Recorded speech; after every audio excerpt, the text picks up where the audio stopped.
Howdy folks, welcome to Billy Jim's Guide to the Ballet. Today we're going to be talking about Louis XIV, King of France, King of Dance.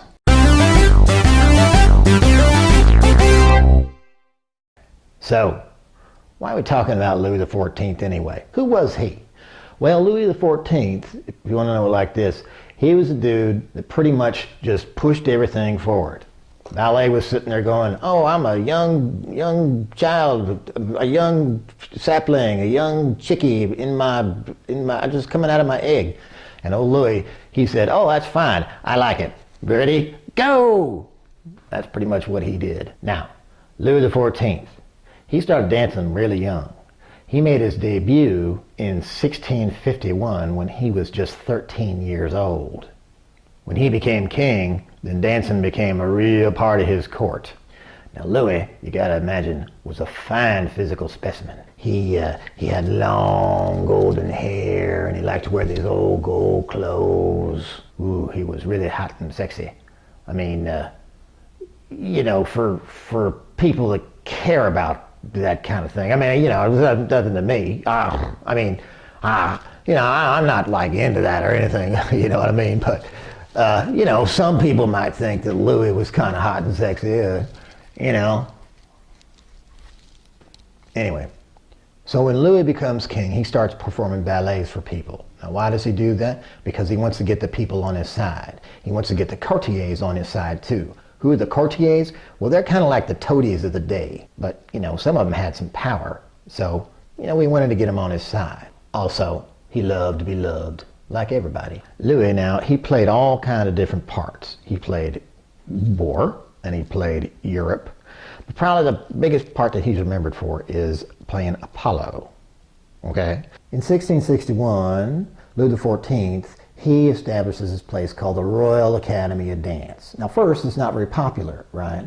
But then the nobility figure, ooh, maybe we ought to start getting in on this thing. You know why? Because court etiquette dictates it so. You see, the nobility was supposed to do three things. One of them was bearing arms, you know, fighting. The other one was horseback riding, which was, you know, horseback riding. And the other one was dancing. Dancing was suddenly important, so the upper crusty folks, they all fall in line. And it becomes real important to do it right. You don't want to make an ass out of yourself in front of the king. No, sir. No, you do not. Let me tell you the story about this dude named Montbrun. Montbrun was an aristocrat. And he got up one day in front of the king and he was dancing, and then he fell. He was like tripped and he was like, he tried to cover it up and he was like flailing his arms around and stuff. You know what happened to him? They laughed him out of court. They laughed him out of court. Well, all nobility saw that, and what did they do? They said, oh, no, that's not happening to me. So suddenly the dance schools started springing up all over. There was like 200 of them that opened up in Paris in the 1660s alone, all to keep these young noblemen from making asses out of themselves in front of the king. Now, Louis XIV, being a king, he wanted to spread his kingly power, naturally. So he's thinking, one way I can spread my kingly power is by spreading French culture. So he goes up to his pal Pierre Beauchamp, who happens to be a ballet master, right? And he said, you know something, old Pierre? I need you to codify these dance steps because I got schools named after me, I got dances, and if we're going to be spreading this stuff around and getting people to do this stuff, we need to codify it. So that's what Beauchamp did. Beauchamp codified all that stuff. Now we got things like first position, second position, third position, fourth position, fifth position, and pretty soon Beauchamp's works gets translated into English and German, and it starts spreading all over Europe. And you know what? French culture takes over, just like Louis thought, just like Louis wanted. So because of Louis XIV, ballet is now spreading all over Europe. It's coming.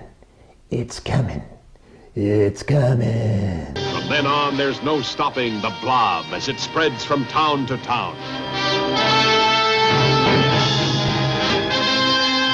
And it becomes this huge thing. That's it, Louis XIV. Thanks for watching. See you later. Bye. If you want to show your support for this show, buy this here book, Ballet for Guys by Will Kern. Just click this here link and order it on up. You'll be glad you did. Trust me.